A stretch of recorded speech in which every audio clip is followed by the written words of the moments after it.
game like this for Trey? Do you think that kind of shows what he's capable of doing, even if it doesn't jump off the stat sheet? Well, you saw the game against Tennessee. I mean, he's a talented player. He's a talented player, so I don't think that's the question. It's just a matter of being able to fight through the fatigue part.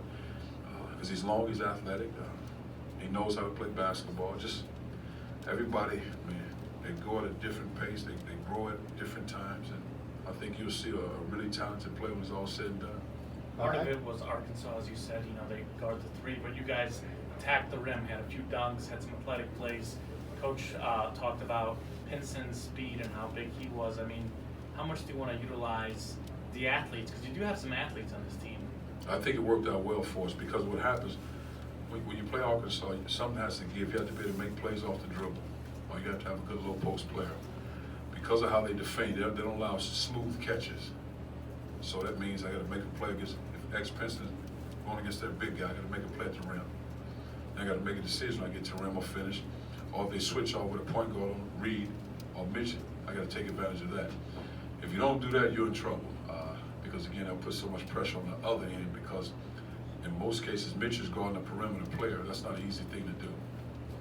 Mitchell Snelby on Arkansas kid, how much do you think this one meant to him? He had a lot of boards. He got that big fifth foul on Jones. It means a lot to him. He's a good player.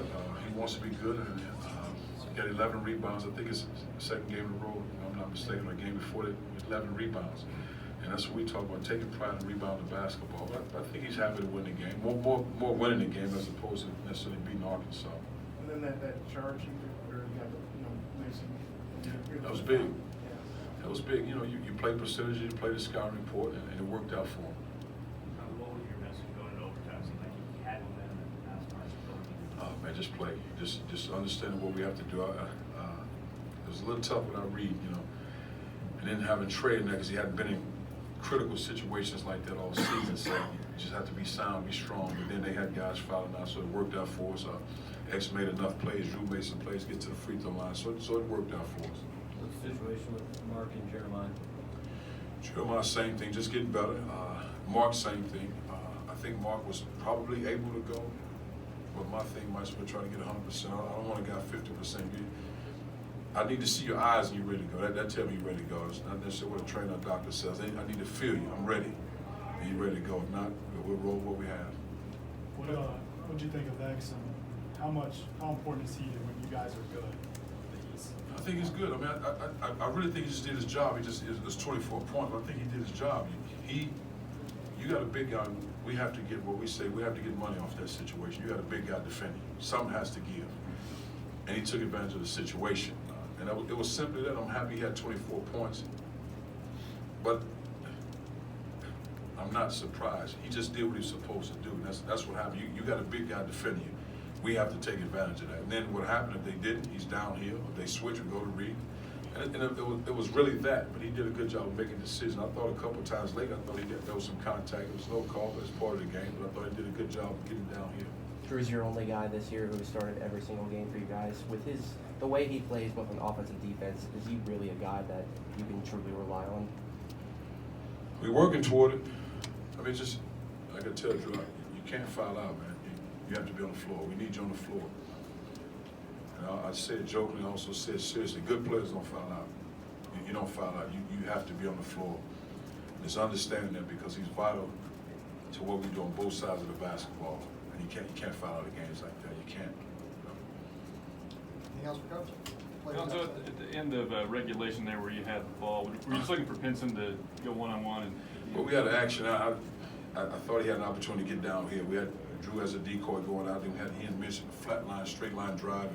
If they helped that, then Mitch pops for a three. I don't know why he was hesitant. I really don't.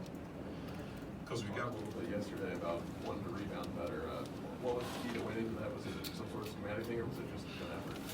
Well, I think part of it, if you look at Arkansas's team, and not to say they're small, they don't have, guys 6'10", 6'11", like most teams in this league might have. So they've been giving up some offensively, and it's just a matter of rebounding balls, keeping balls alive. And I thought Mitch and Reed did a great job of rebounding, keeping balls alive. I thought Trey Jack came in and gave us big minutes rebounding the ball. And that's one advantage you have against them, is that they won't allow you to make three-point shots. So you have to drive the ball, and what presents itself, you have to take it. And I thought Reed getting posted up, made plays. put pressure on the defense, but just having assertive effort and taking pride in being physical. You talked about driving a lot the last few weeks, but especially in this game with the free throws, did there come a point where it's getting away in every possession? Well, if you look at Arkansas, statistically, they're one of the better defensive teams that defended three. So when you defend the three, you extend out.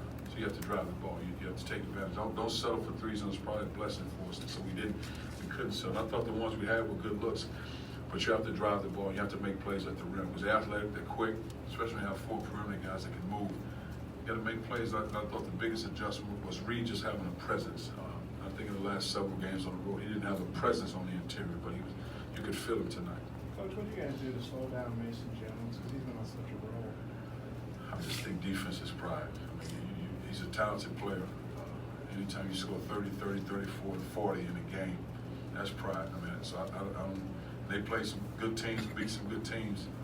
I think that's just what's in you as an individual player. It doesn't matter what a scouting report is. You don't allow a guy to just score the ball like that.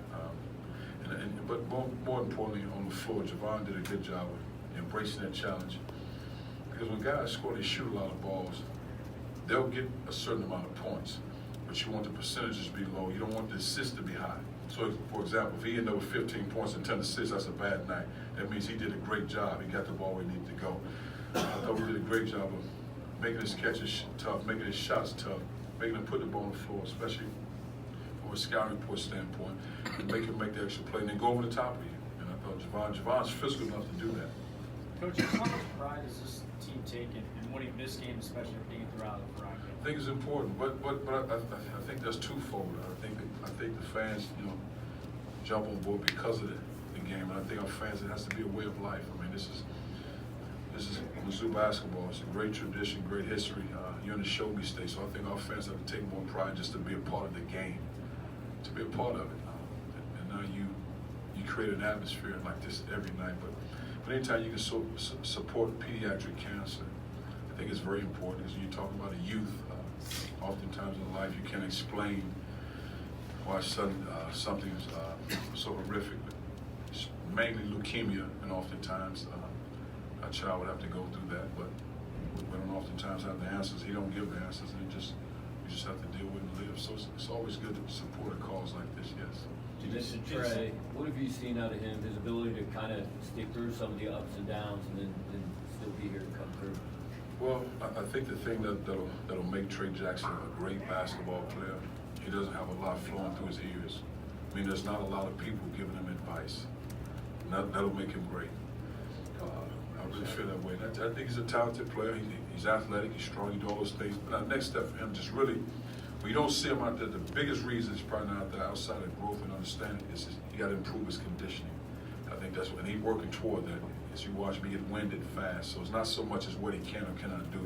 It's more of that than anything. But again, he allows himself to be coached. He wants to be a good player, and he trusts what you're saying.